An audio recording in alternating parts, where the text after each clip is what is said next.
주님을 찬양합니다. 주님의 이름 안에, 주님의 이름 안에 우리 모여 찬양하네. 우리 맘 하나 되어 예수 이름 높이기 원해. 주님의 이름 안에, 주님의 이름 안에 우리 모여 찬양하네. 우리 맘 하나 되어 예수 이름 높이기 원해.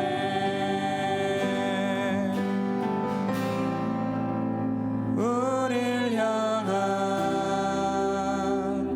놀라우신 주의 사랑,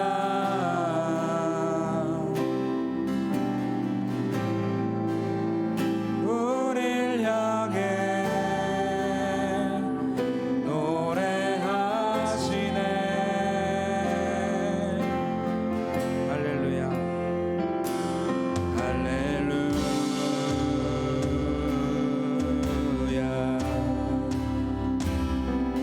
할렐루야,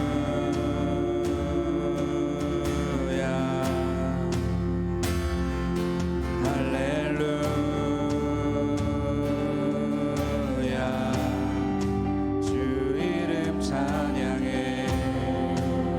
함께 고백합니다. 주님의 이름 안에, 주님의 이름 안에 우리 모여 찬양하네. 우리 맘 하나 되어 예수 이름 높이기 원해.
함께 이러한 마음으로 박수 치시면서 찬양할까요?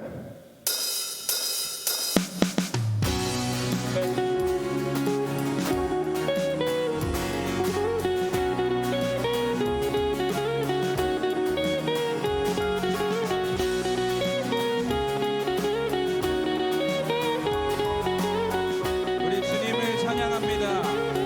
우린 주를 만나고 새로운 삶을 시작했네. 모든 것을 할 수 있을 거라고 자신감으로 가득 설레는 마음만으로 넘어지고 일어나기도 해. 오랜 시간 서서히 차오르는 믿음은 걸음을 재촉하지 않고 이전과 다른 삶의 무게로 한 발 한 발 힘을 주며 걸어가게 한 신비가 있네. 오늘 수많은 문제와 고통이 우리를 애워싸고 시기하지만 주를 향한 노래는 멈출 수 없어. 할렐루야 소리쳐요. 우린 주를 만나고 새로운 삶을 시작했네. 모든 것을 할 수 있을 거라고 자신감으로 가득 설레는 마음만으로 넘어지고 일어나기도 해. 오랜 시간 서서히 차오르는 믿음은 이전과 다른 삶의 무게로 한 발 한 발 힘을 주며 걸어가게 하는 신비가 있네.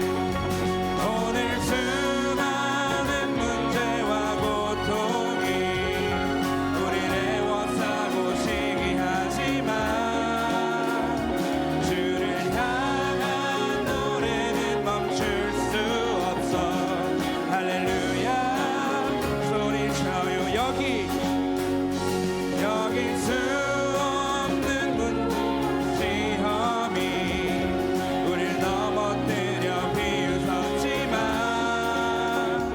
주가 주시는 은혜는 멈추지 않아. 할렐루야. 우리 함께 선포합니다. 그가 오시는 날까지, 그가 부르시는 때까지 끝나지 않는 무거운 질문을 지고 그날의 모든 것들에 의심이 사라질 때면 이 시간이 아름답게 그가 오시는 날까지, 그가 부르시는 때까지 질문을 지고 그날의 모든 것들에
구절 보고 계속해서 찬양할까요? 요한복음 13장 1절 말씀입니다.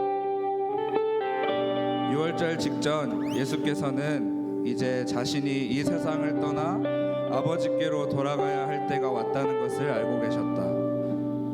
그래서 예수께서는 세상에 있는 자기의 사람들을 사랑하시되 그들에게 다함 없는 사랑을 끝까지 보여주셨다. 이 말씀을 가지고 우리가 함께 찬양했으면 좋겠습니다.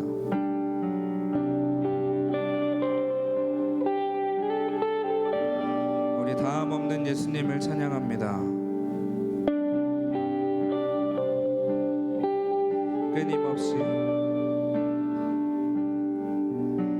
끊임없이 내 연약함 나를 둘러싸고 깊고 어두운 외로움에 난 신음할 때 주의 사랑 숨어있는 나를 찾아내시고 따스한 손으로 끌어 끊임없이 내 연약함 끊임없이 내 연약함 나를 둘러싸고 깊고 어두운 외로움에 나 신음할 때 주의 사랑 숨어있는 나를 찾아내시고 따스한 손으로 끌어 안아주시네. 다함 없는 주의 사랑 어제나 오늘이나 변함없네. 다함 없는 주의 사랑 비교할 수 없는 그 신사랑.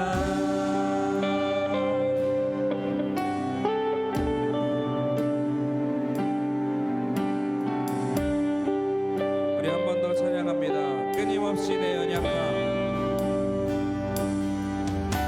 끊임없이 내 연약함 나를 둘러싸고 깊고 어두운 외로움에 나 신음할 때 주의 사랑 숨어있는 나를 찾아내시고 따스한 손으로 끌어 안아주시네. 다함 없는 주의 사랑 어제나 오늘이나 변함없네. 다함 없는 주의 사랑 비교할 수 없는 그 신. 다함 없는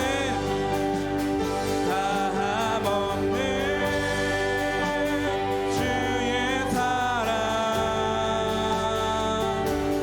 어제나 오늘이나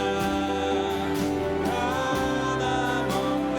다함 없는 주의 사랑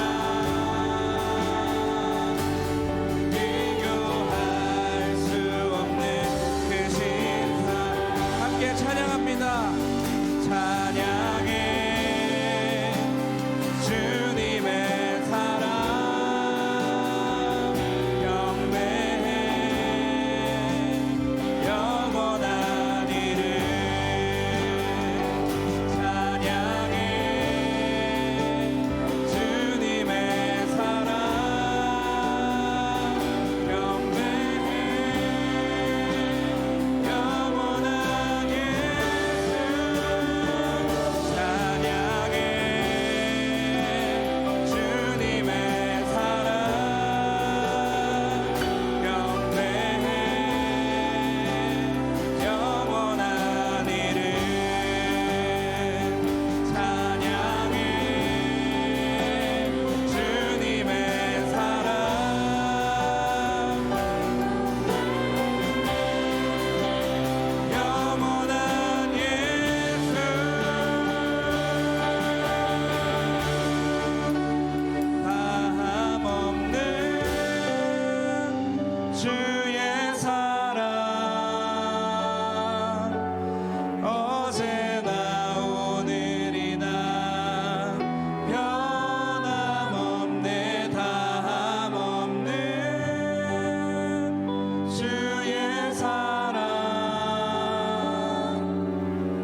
사랑이 내 생명보다 귀하고 주 사랑이 파도보다 더 강해요. 세월이 가고 꽃이 시들어도 주 사랑 영원해. 주님 사랑 신실해요.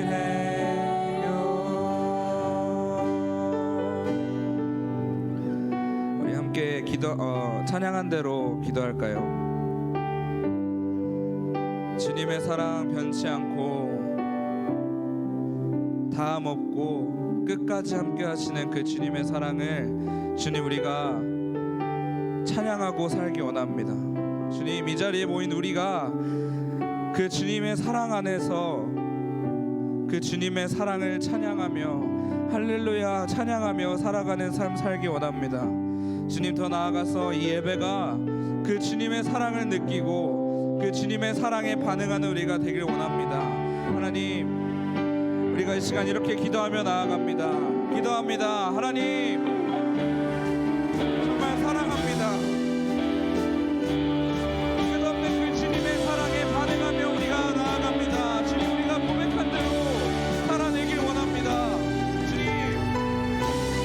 주님의 사랑에 붙잡혀 한 발 한 발 주님이 주시는 그 힘으로 우리가 그 삶을 살아내길 원합니다. 그래서 주님, 정말 그 끝에는 정말 주님을 찬양하는 할렐루야로 반응하는 우리가 그 삶을 살아내길 원합니다. 하나님, 그리고 그러한 예배가 되길 원합니다. 주님, 그 주님을 찬양할 수 있는 예배가 되길 하나님 우리 마음을 흔들어 주시고 하나님 이 자리를 다스려 주시옵소서.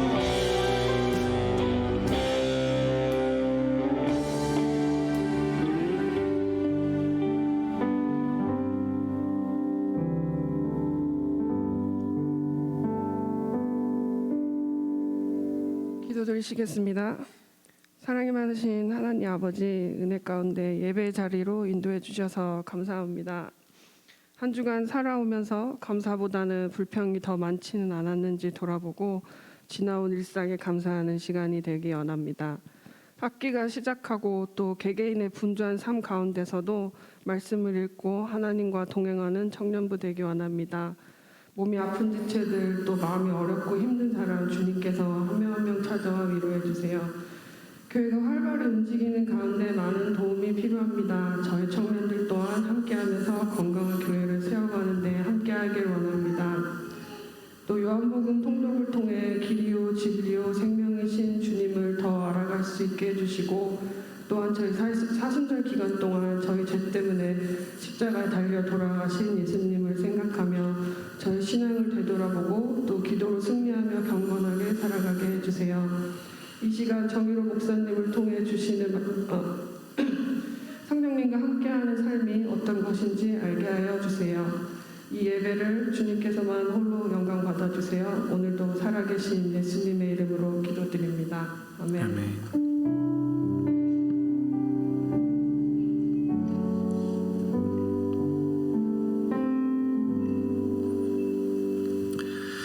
네, 우리 함께 오늘 주신 하나님의 말씀을 읽도록 하겠습니다. 함께 읽을 말씀은 요한복음 14장 15절부터 17절까지의 말씀입니다. 신약성경 172페이지에 있습니다. 요한복음 14장 15절부터 17절까지 우리 한 목소리와 함께 합독하도록 하겠습니다. 시작. 너희가 나를 사랑하면 나의 계명을 지키리라. 내가 아버지께 구하겠으니 그가 또 다른 보혜사를 너희에게 주사 영원토록 너희와 함께 있게 하리니 그는 진리의 영이라. 세상은 능히 그를 받지 못하나니 이는 그를 보지도 못하고 알지도 못함이라. 그러나 너희는 그를 아나니 그는 너희와 함께 거하시며 또 너희 속에 계시겠습니다. 아멘. 우리가 전도 지금 폭발 훈련과 또 새생명 훈련자를 지금 훈련생들을 모집을 하고 있습니다. 전도 폭발 훈련에서 우리가 전도를 할 때 묻는 질문 중에 하나가 이거예요. 만약 하나님께서 당신의 삶에 함께 하신다면 당신의 삶의 만족도는 어떻게 달라지겠습니까? 이런 질문을 전도 폭발 훈련 때 이제 하게 됩니다. 우리가 전도 대상자들에게 이것을 묻는 이유는, 이 질문을 하는 이유는 한번 생각해 보라고 하는 거예요. 평생을 하나님 없이 나 홀로 내 힘과 능력으로 살아왔다라고 생각했던 그들에게 하나님과 함께하는 삶에 대해서 한번 생각해 보도록 그들을 초청하는 것이죠. 만약에 하나님이 정말로 살아계시고 당신의 삶에 당신과 함께 하신다면 그거는 어떤 차이를 가져오겠습니까? 그런 관점에서 저도 여러분에게 한 가지 질문을 해보겠습니다. 여러분은 하나님이 여러분의 삶에 함께 하신다는 것을 믿으십니까? 믿으신다고 생각하고 제가 팔로우업 질문 한번 해보겠습니다. 질문을 좀 바꿔서 이렇게 저는 질문을 해볼게요. 만약 하나님께서 당신의 삶에 함께 하시지 않는다면 당신의 삶은 어떻게 달라지겠습니까?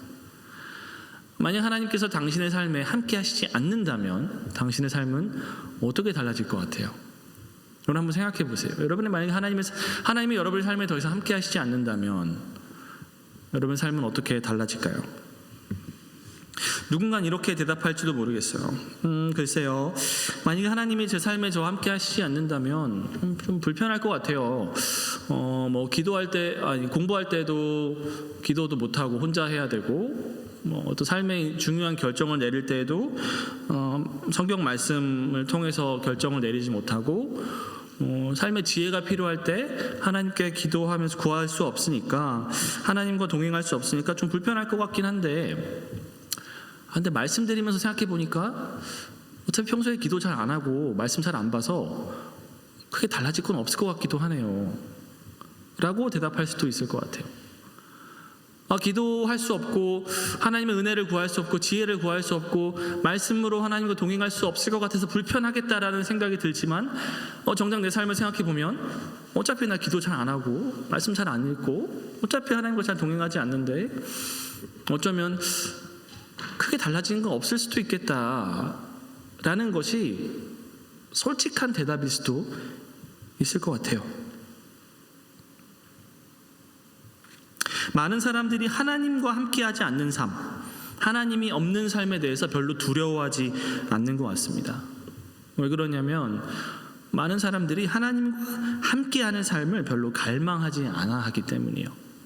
여러분, 하나님과 함께하는 삶이 뭐죠?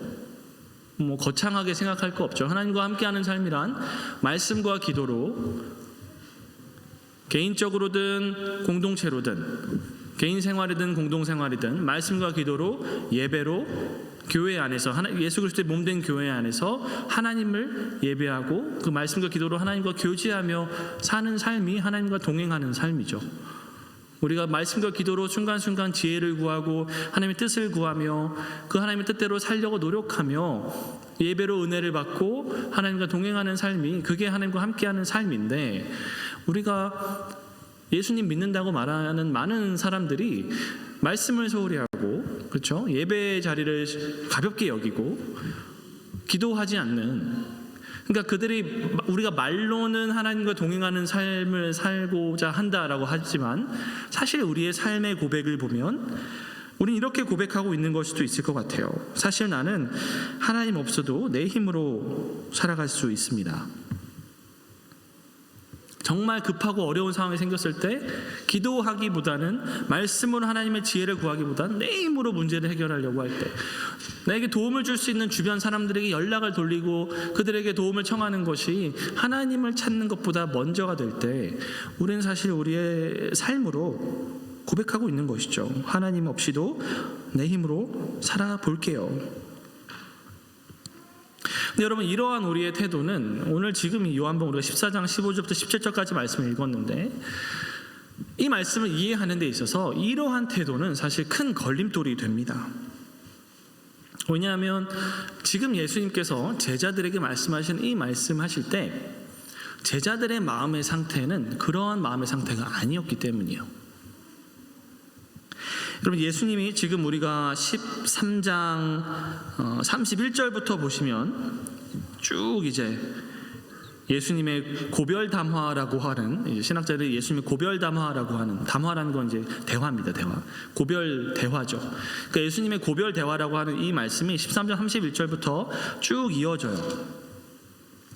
보시면은 13장부터 31절부터 14장, 15장, 16장, 17장까지 여러분 성경책 있으신 분들은 보시겠지만 다 빨간색입니다.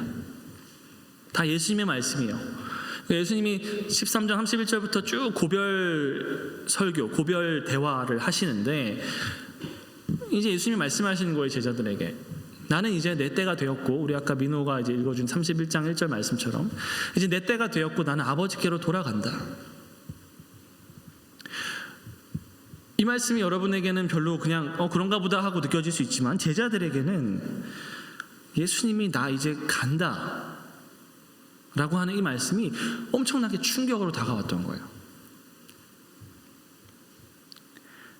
예수님이 나 이제 아버지께로 돌아간다.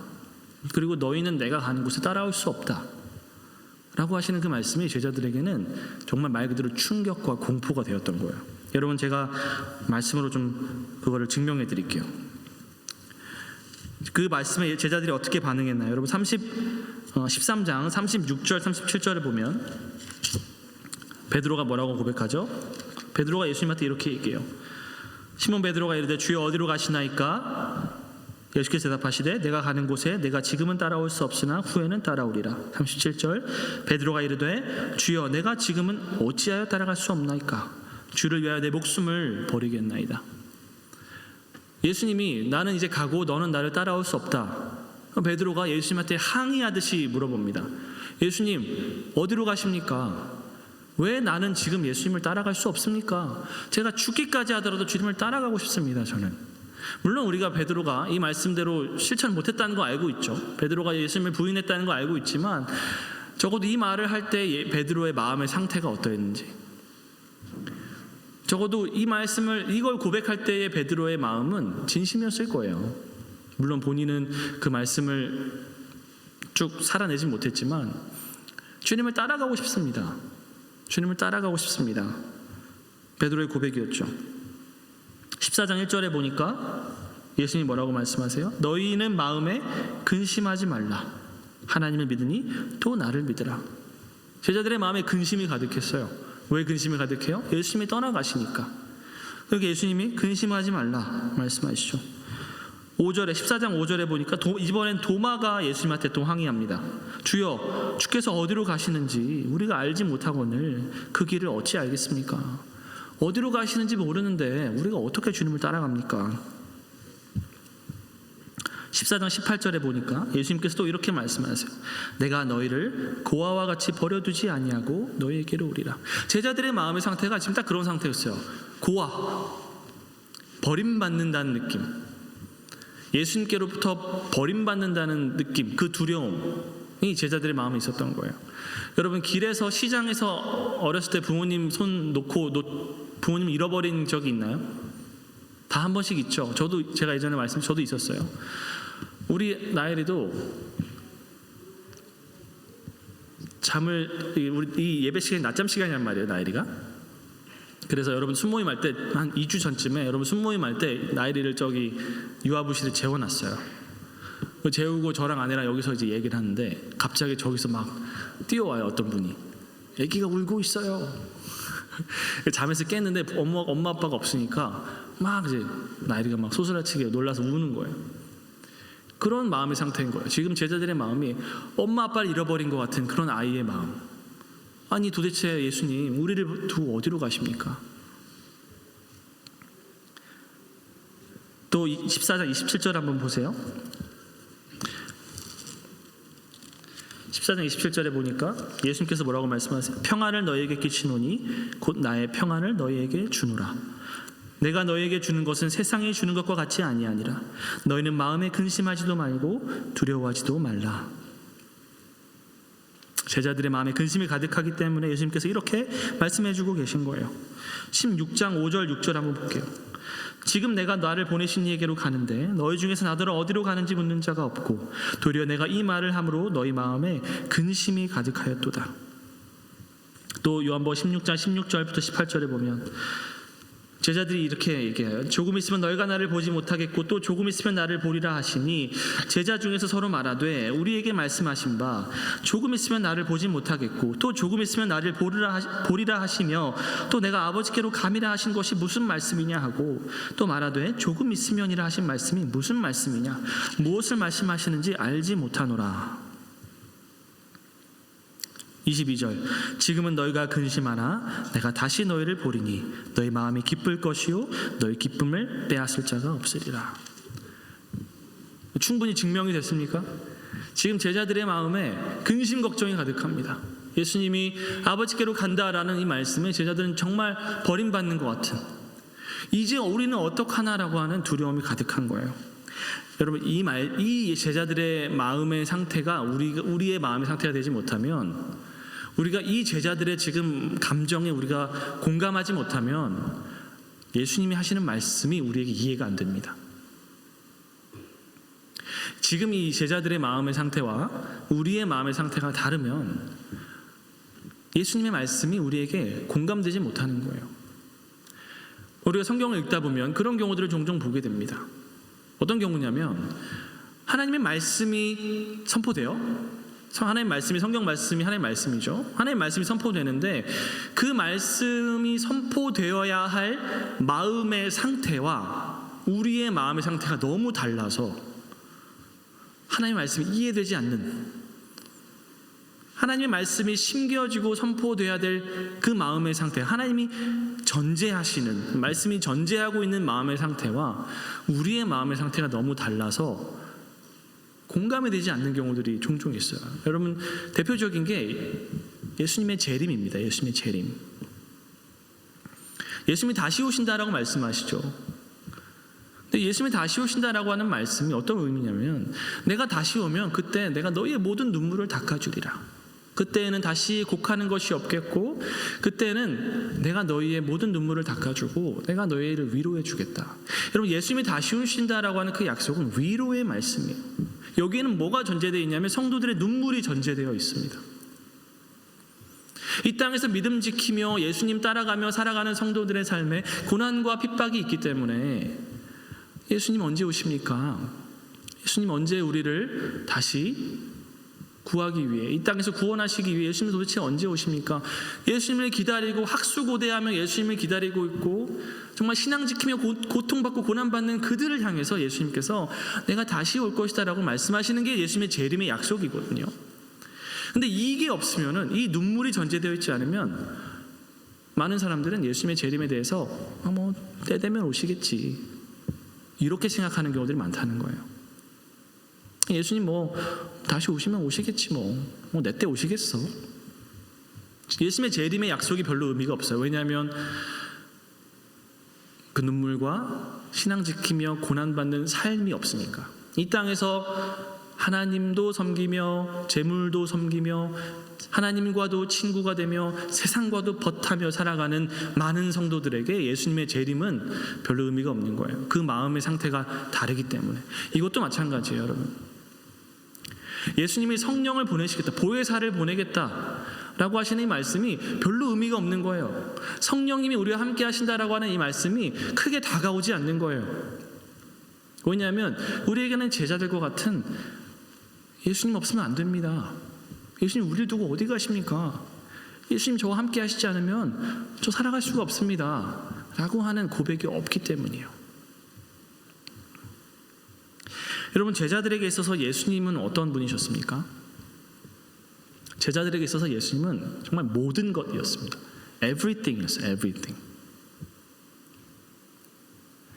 여러분, 제자들에게 있어서 예수님은 그들의 삶을 변화시킨, 갈릴리 어부로 살아가던 그들, 혹은 세리로 살아가던 그들을, 세상에서 손가락질 당하고 혹은 무시받고 살아가던 그들을 예수님의 제자로 변화시키신 분이에요.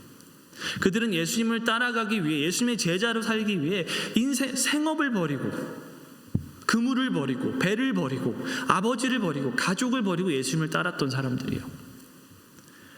내 인생을 예수님께 건 거예요. 올인한 거예요, 예수님께. 그렇게 3년을 예수님과 동행했습니다. 예수님이 사마리아로 가자 하면 사마리아로 가고, 여러분 그때 유대인들이 사마리아인들에 대해서 뭐라고 생각했어요? 사마리아인들 아주 무시했죠. 그렇지만 예수님이 사마리아로 가자 하면 사마리아로 따라갔습니다.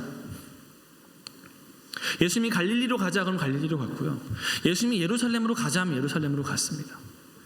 예수님이 가르쳐 주시는 하나님의 말씀을 먹고 배웠고, 예수님의 말씀이 이해가 안 될 때는 예수님께 가서 예수님 우리에게 그 말씀을 설명해 주십시오. 예수님께 하나님의 말씀의 의미를 물었습니다. 그럼 예수님이 그들에게 하나님의 말씀의 의미를 설명해 주셨죠. 어떻게 해야 할지 몰라서, 새로운 인생의 처음 가보는 길이기 때문에 여러분 어떻게 해야 할지 몰라서 예수님께 여쭤보면 예수님이 어떻게 해야 하는지 인생의 방향을 알려주셨어요. 가이드를 주셨어요. 예수님이. 때로는 그들이 실수하고 잘못하면 예수님이 그들을 책망하시고 그들을 훈계하시고 그들에게 바른 길을 다시 알려주셨어요. 그들에게 있어서 예수님은 모든 거였어요. 예수님이 너무나도 필요했어요. 그들은 예수님으로 인하여서 어땠어요? 귀신을 쫓아내고 병든 자를 고치고 놀라운 능력들을 행했어요. 그 모든 것이 그들의 삶은 예수님을 만나기 전과 후로 180도 달라진 거예요. 그 모든 것이 가능했던 이유는 그들의 삶에, 그들의 바로 옆에 예수님이 계셨기 때문이에요. 그런데 그런 예수님이 가버리신다? 그러면 이제 우리 인생은 다시 어떻게 되는 거지? 여러분 어떻게 되는지 잘 아시죠? 여러분 예수님이 십자가에 죽으시고 부활하시기 그 사이에 여러분 제자들이 어땠어요? 우리가 사도행전을 보면 알죠. 사도행전도 그렇지만 그들은 두려움에 가득 차서 문을 걸어 잠그고 숨어 있었죠. 그럼 베드로 같은 경우 뭐라고 말해요? 난 다시 물고기 잡으러 가노라. 다시 물고기 잡으러 갑니다. 어떻게 해요 이제? 예수님이 안 계신데. 여러분 예수님의 수제자 베드로, 예수님이 안 계시면 그 수제자가 무슨 의미가 있어요? 다시 물고기 잡으러 가는 거예요. 그게 제자들의 삶이었던 거예요. 예수님이 너무나도 필요한 삶. 그리고 또 그들은 예수님을 너무나도 사랑했습니다. 여러분 방금 우리가 베드로의 고백도 보고 도마의 고백도 봤죠. 도마의 고백은 우리가 지금 볼게요. 여러분 요한복음 11장 보세요. 여러분 요한복음 11장 보면은 예수님이 요한복음 11장 7절에 보면 제자들에게 이르시되 유대로 다시 가자. 그러니까 8절에 제자들이 뭐라고 말해요? 랍비여, 방금도 유대인들이 돌로 치려 하였는데 또 그리로 가시려 하나이까? 방금 유대인들이 예수님 죽이려고 했는데 또 거기 가신다고요? 예수님이 가자 하세요. 그럼 제자들이 뭐라고 말해요? 16절에 보니까 이렇게 말합니다. 디드모라고 하는 도마가 다른 제자들에게 말하되 우리도 주와 함께 죽으러 가자 하니라. 예수님이 유대로 다시 가자 하니까 가면 죽을 것 같은데 죽으러 가자. 우리 주님과 함께 죽으러 가자. 그러니까 우리가 너무 제자들이 예수님이 잡히시던 날 밤에 다 예수님 버리고 도망갔다라는 그 사실 때문에 그들이 예수님에 대한 아무런 배신자다 이렇게만 이제 생각을 하는데, 사실 그들은 예수님을 참 사랑했던 사람, 연약했던 사람들이지만 참 사랑했던 사람들입니다. 죽기를 각오했던 사람들이, 물론 그 각오가 흔들리고 나중에 무너졌지만 주님을 위해 죽기까지 각오하고 다짐했던 사람들이 예수님의 제자들이에요. 그만큼 주님을 사랑했던 사람들이죠. 그럼 그들에게 주님이 나는 아버지께로 가고 너희는 내게 나를 따라올 수 없다 이렇게 말씀하신 거예요. 이 마음의 고백이, 이 입술의 고백이 우리의 고백이 될 때 비로소 우리는 오늘 예수님의 말씀을 깨닫게 됩니다. 오늘 본문 말씀을 다시 한번 이거를 이제 기억하고 다시 한번 읽어볼게요. 15절부터 17절까지 시작. 너희가 나를 사랑하면 나의 계명을 지키리라. 내가 아버지께 구하겠으니 그가 또 다른 보혜사를 너희에게 주사 영원토록 너희와 함께 있게 하리니 그는 진리의 영이라. 세상은 능히 그를 받지 못하나니 이는 그를 보지도 못하고 알지도 못함이라. 그러나 너희는 그를 아나니 그는 너희와 함께 거하시며 또 너희 속에 계시겠습니다. 여러분 15절 말씀 보면 조건문으로 시작합니다. 너희가 나를 사랑하면, if, then 조건문이죠. 너희가 나를 사랑하면, 그러면 내가 아버지께 그러면 너희는 내 계명을 지킬 것이고 나는 아버지께 구할 것이고 아버지께서 보혜사를 주사 너희와 영원토록 함께 있게 하실 것이다. 이 15절부터 17절까지는 여러분 헬라어 원문을 보면 한 문장이에요. 그렇기 때문에 이 if 조건문은 15절부터 17절까지를 전부 다 수식합니다. 너희가 나를 사랑하면 뒤 모든 것이 해당된다는 거예요. 너희가 나를 사랑하면 뭐 한다고요? 나의 계명을 지킬 것이다. 여러분 요한은 반복해서 우리에게 알려줘요. 예수님을 사랑하는 자는 어떤 사람이냐면 예수님의 계명을 지키는 사람이에요. 말씀하시는 거예요. 너희 정말 나를 그렇게 사랑해? 내가 간다 그러니까 그렇게 너희 마음이 슬퍼? 내가 간 곳에 너희 죽기까지 각오하고 따라오고자 하느냐? 너희가 정말 나를 그렇게 사랑해? 그러면 너희는 나의 계명을 지킬 거야. 여러분 요한복음 14장 21절 상반절에 보면 이렇게 말씀하십니다. 나의 계명을 지키는 자라야 나를 사랑하는 자니. 23절 예수께서 대답하여 이르시되 사람이 나를 사랑하면 내 말을 지키리니. 15장 14절 너희는 내가 명하는 대로 행하면 곧 나의 친구라. 요한 1서 5장 3절 하나님을 사랑하는 것은 이것이니 우리가 그의 계명들을 지키는 것이라. 그의 계명들은 무거운 것이 아니로다. 요한은 우리에게 항상 자주 알려줍니다. 예수님을 사랑하는 것은 그의 계명을 지키는 것이다. 예수님의 계명을 지키지 않으면서 그를 사랑한다고 말하는 것은 거짓말이다. 정말 예수님을 사랑하면 그의 계명을 지킬 것인데 그러면 문제가 발생하죠. 예수님을 사랑하는데 문제는 우리가 그의 계명을 온전히 지킬 수가 없다는 거예요. 여러분 예수님이 제자들과 함께 있을 때 그들은 예수님의 바로 옆에 있었죠. 예수님과 동고동락 3년 동안 먹고 자고 했단 말이에요. 예수님과 그렇게 예수님이 가까이 계셨을 때에도 그들은 계명을 온전히 지켰어요? 못 지켰어요? 전혀 못 지켰습니다. 그런데 예수님이 가시는데 이제는 예수님도 안 계신데 어떻게 계명을 지켜요? 더 큰 문제가 발생하는 거죠. 예수님이 옆에서 알려주고 가르쳐주고 지켜주고 가르쳐주고 훈육해주고 교육을 시켜줘도 제대로 못 지키는데 이제 예수님이 가버리시면 근데 사랑하면 계명을 지킬 거라고 하시니 사랑하는 건 맞는데 계명은 못 지킬 것 같은데 계명은 못 지키겠는데 어떡하지? 문제가 발생하는 거예요. 사랑하지만 계명을 지키지 못하는 우리의 연약함. 그렇기 때문에 예수님께서 뭐라고 말씀하세요? 내가 아버지께 구하겠다. 그렇기 때문에 내가 아버지께 구할 것이고 그러면 아버지께서 보혜사를 너에게 보내주실 것이다. 보혜사라는 말이 뭐예요? 돕는 자라는 뜻입니다. 보혜사라는 말은 직역하면 이런 뜻이에요. 돕도록, 옆에서 돕도록 부름받은 사람. 옆에서 돕도록 부름받은 자가 이 보혜사, 헬라어로 파라클레투스라고 하는 단어인데 옆에서 돕도록 부름받은 자라는 뜻이에요. 내 옆에 계신 분이에요. 옆에서 나를 도우시는 분이에요. 여러분 여기 보면 또 다른 보혜사라고 되어 있죠. 또 다른 보혜사라는 말은 원래 보혜사가 있다는 얘기입니다. 그렇죠? 두 개가 있어야 또 다른이라는 말이 성립이 되잖아요. 오리지널이 있고 원 보혜사가 있고 또 다른 보혜사가 있는 거예요. 그죠? 원래 보혜사는 누굴까요? 그동안 제자들을 옆에서 도우신 분이 누구예요? 예수님입니다. 근데 예수님이 가시니까 예수님께 약속해 주시는 거예요. 내가 또 다른 보혜사를 너에게 보내도록 아버지께 구하겠다. 그분은 너희를 옆에서 도와줄 거고 내가 보혜사로서 너희를 도왔던 내 힘과 능력과 지혜와 나의 모든 것으로 내가 너희를 도왔던 그 모든 도움을 그분이 너희에게 주실 거야. 나는 떠나가지만 또 다른 보혜사가 오셔서 그분은 너희와 영원히 함께 하실 거야. 그리고 너희 속에 계실 것이고 너희와 함께 하실 거야. 그렇기 때문에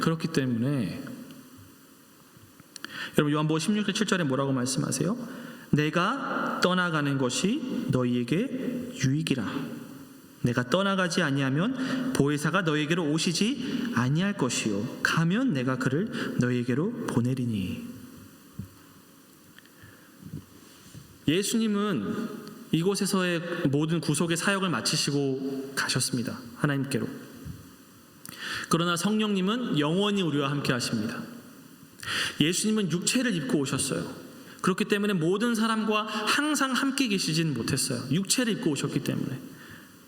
예수님이 평화와 얘기하실 때는 다원이는 예수님께 말씀을 못 물어보는 거예요. 자기 차례를 기다려야 하는 거죠. 여러분, 만약에 예수님이 지금 육체를 입고 계셨으면, 예수님이 예루살렘에 계시면 우리는 어떨 것 같아요?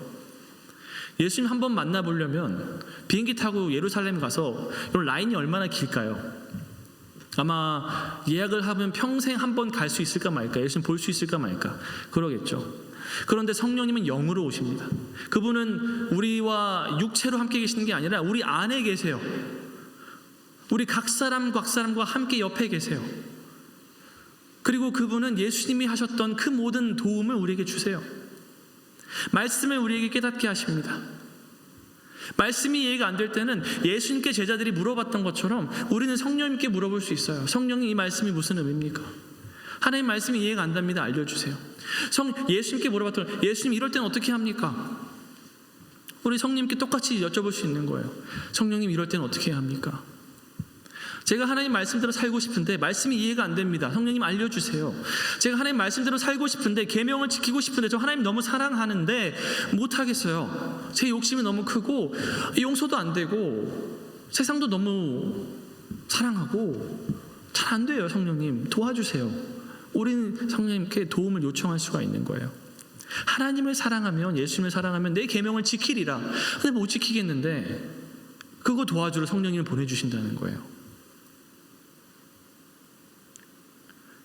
마치 예수님이 떠나가신다고 할 때 엄마 아빠 잃어버리는 그 자녀의 마음처럼 버림받는 것 같은, 세상에서 나는 이제 고아인가? 나는 이제 고아처럼 이제 아무도 나를 도와줄 사람이 없구나 라고 버림받는 것 같이 정말 그 상실감과 그 두려움으로 인하여서 벌벌 떨고 있던 제자들에게 예수님께서는 내가 성령을 보내줄게.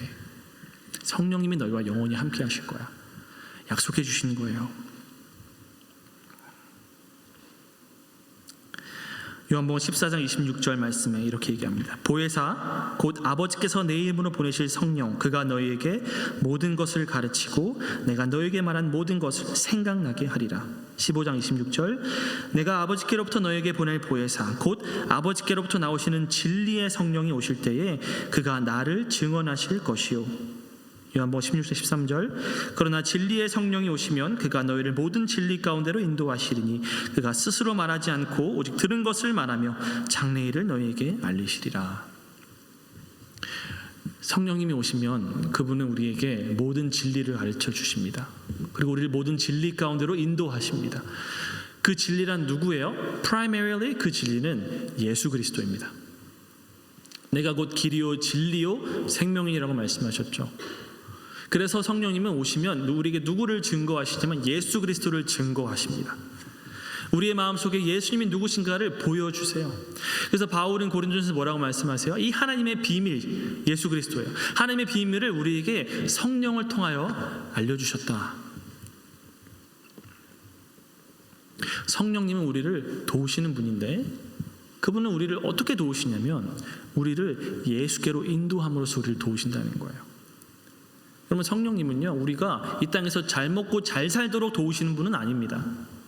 이 땅에서 부자 되도록 도우시는 분은 아닙니다. 여러분이 시험 볼 때 답이 기억이 안 난다고 성령님께 여쭤본다고 안 알려주십니다. 공부를 열심히 했어야 기억이 나겠죠. 성령님이 여러분들이 뭐 로또 번호 알려달라고 해서 알려주시는 그런 분이 아니에요. 성령님은 우리에게 예수 그리스도를 보여주시는 분이고 우리를 예수 그리스도로 인도하시는 분이에요. 우리가 예수님을 사랑함으로써 그의 계명을 지킬 수 있도록 도우시는 분이에요. 그런 성령님을 주님께서 우리에게 약속해 주셨어요. 이 땅에서 우리가 살아가면서 도대체 우리의 죄 때문에, 우리의 연약함 때문에, 우리의 무지 때문에 도대체 하나님을 사랑하기가 너무 어렵고 하나님 뜻대로 살기가 너무나도 힘들다고 느껴질 때 주님, 도대체 주님 없이 저 혼자 어떻게 살라는 말씀입니까? 마귀는 우는 사자처럼 나를 삼키려고 하고 내 연약함과 죄는 자꾸만 나를 무너뜨리려고 하는데 저 혼자 이렇게 남겨두시면 제가 혼자 어떻게 주님을 바르게 예배하고 섬길 수 있습니까? 어떻게 제가 주님의 계명을 실천할 수 있습니까? 이렇게 주님께 기도할 때 주님께서 우리에게 말씀하십니다. 성령이 너와 함께 하신다. 여러분에게는 이러한 고백과 기도가 있습니까?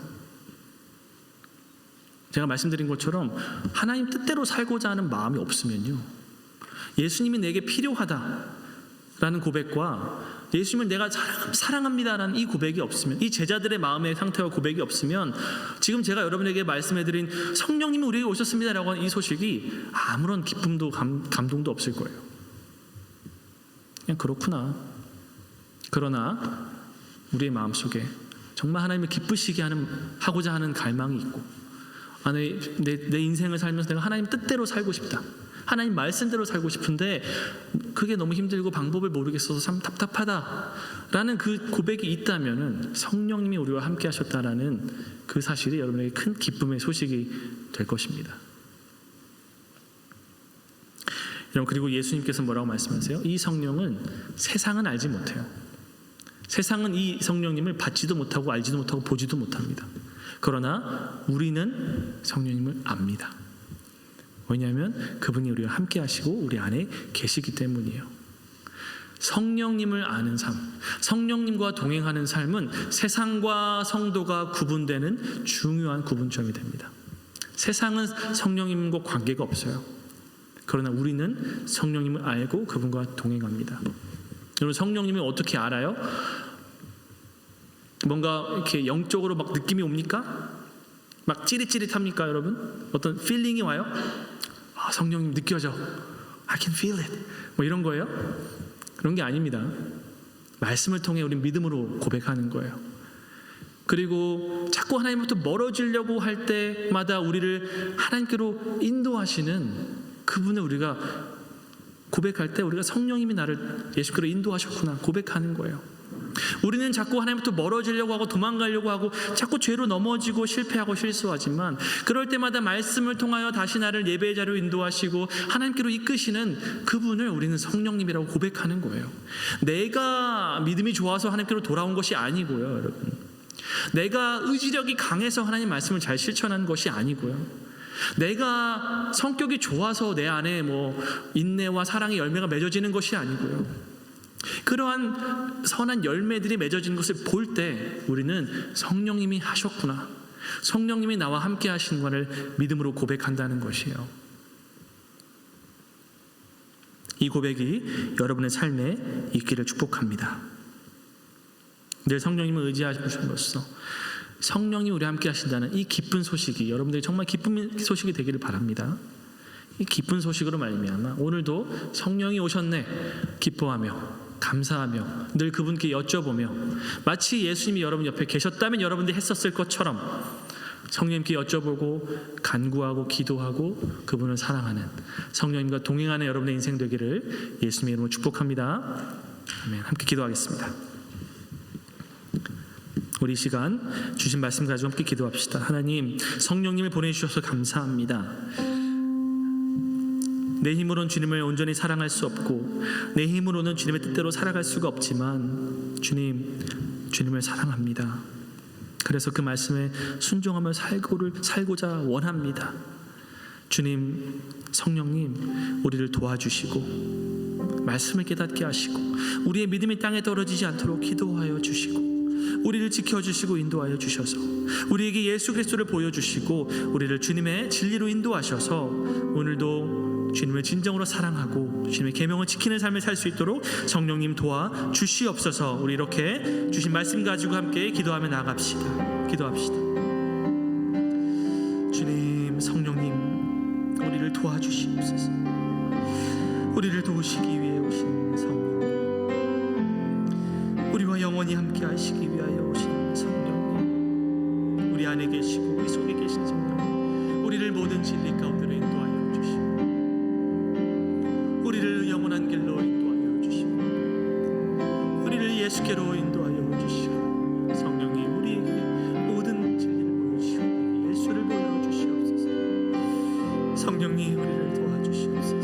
눈을 열어서 우리와 함께 하시는 성령님을 믿음으로 바라보게 하여 주시고 주님을 고백하며 살아갈 수 있도록 성령님 도와주시옵소서.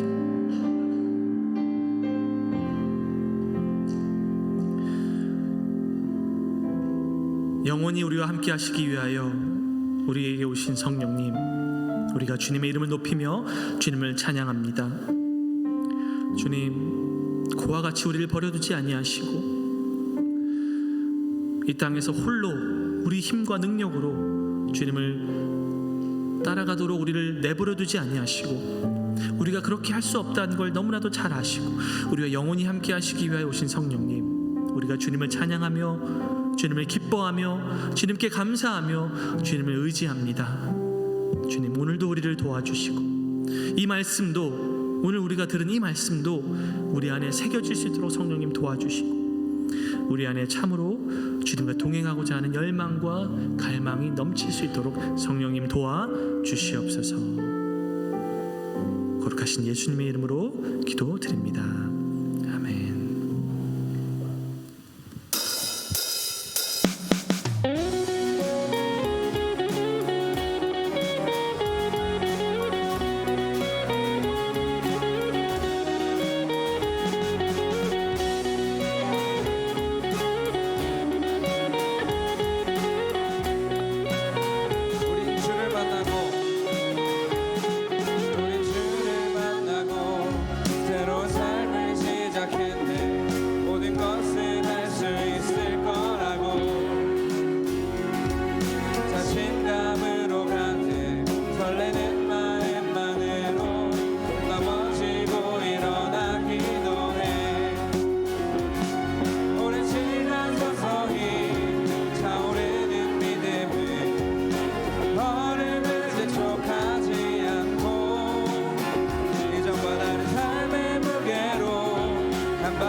주님, 우리를 향한 주의 사랑이 멈추지 않기에 우리는 오늘도 할렐루야 주님을 찬양하며 노래합니다.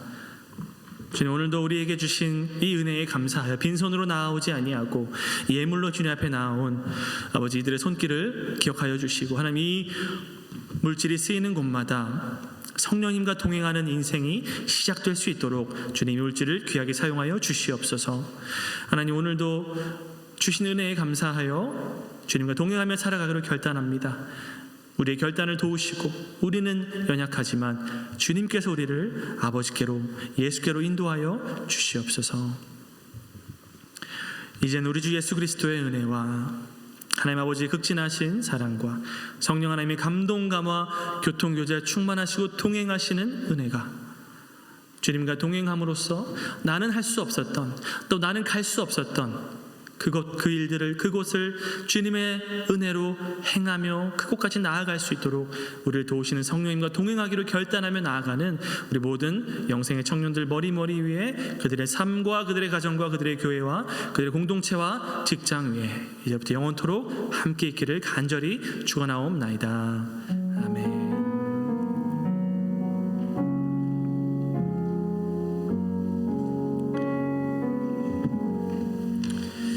광고하겠습니다. 이번 주 금요 모임 돌아오는 금요일에는 우리가 힘투 워십으로 교회에서 예배합니다. 그날은 저희가 특별히 평소에 드리던 그 찬양대 연습실에서 하지 않고 우리 소예배실에서 힘투 워십을 할 겁니다. 소예배실이 어디냐면 여러분, 우리 크리스마스 파티 했던 거 기억나시나요?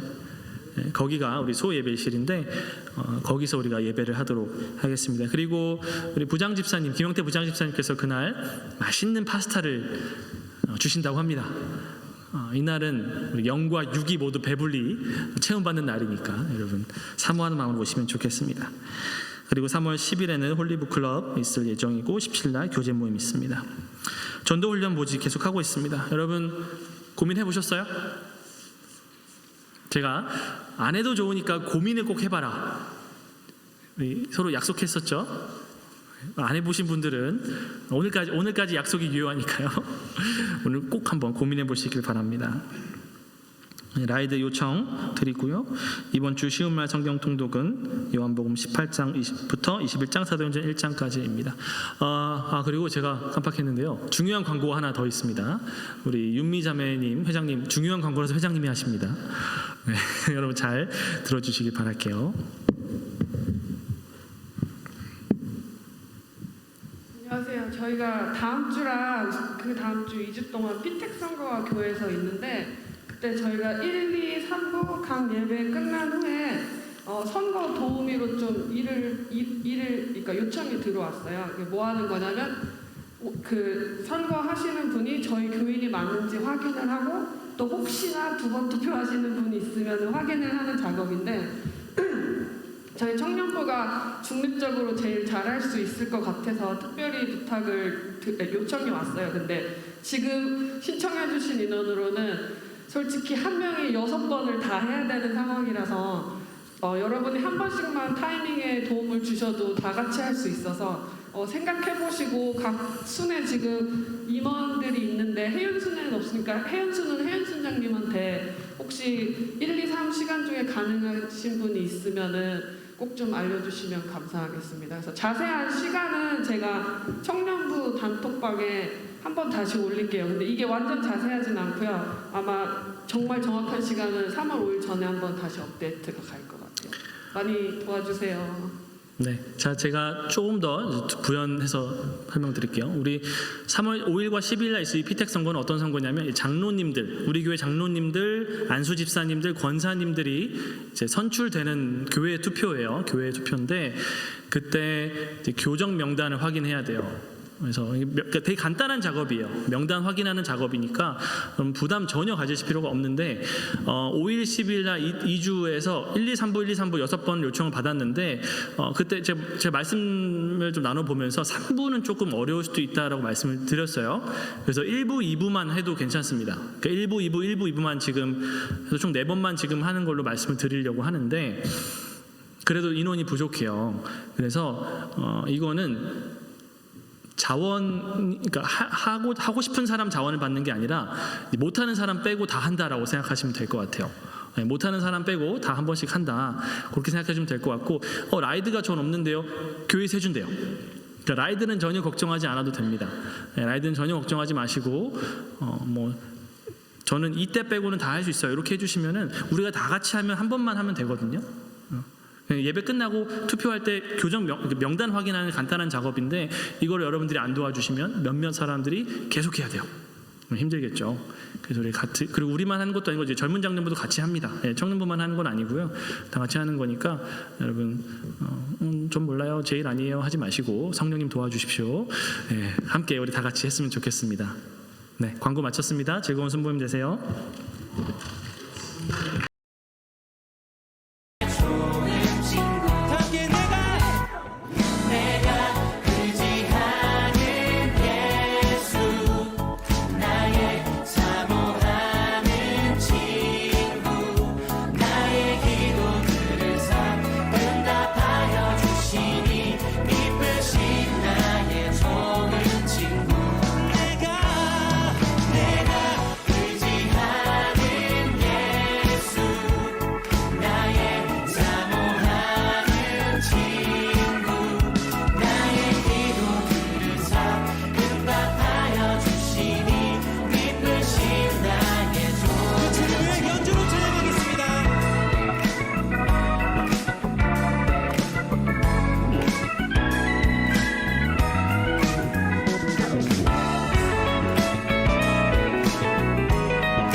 참 험하죠.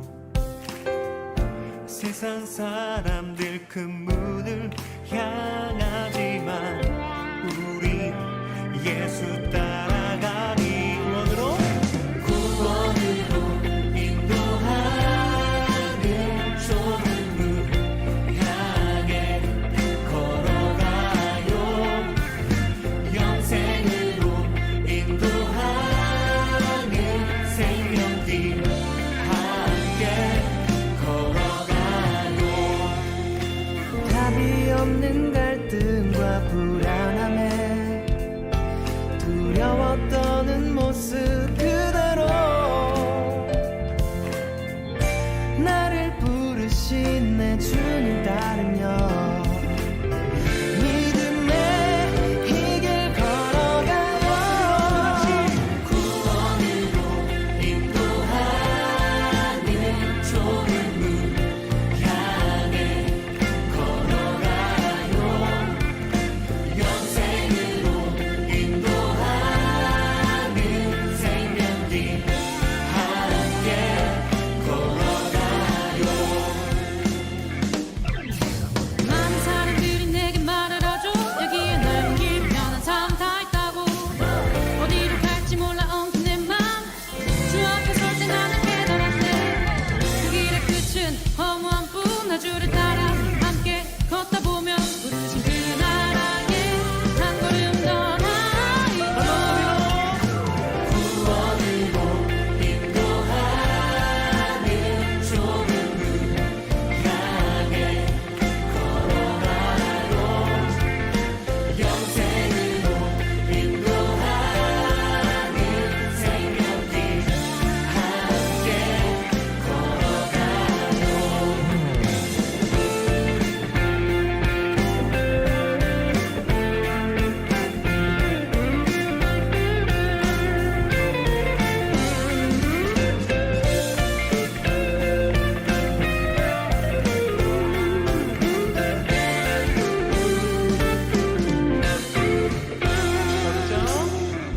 걱정 근심 불후 털고서 우리 주 약속 믿네. 슬픈 괴로움 날려버리고 주의 나라 함께 꿈꾸네. 아멘. 걱정 근심 불후 털고서 우리 주 약속 믿네. 슬픈 괴로움 날려버리고 주의 나라 함께 꿈꾸네. 구원으로 인도하는 좁은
같이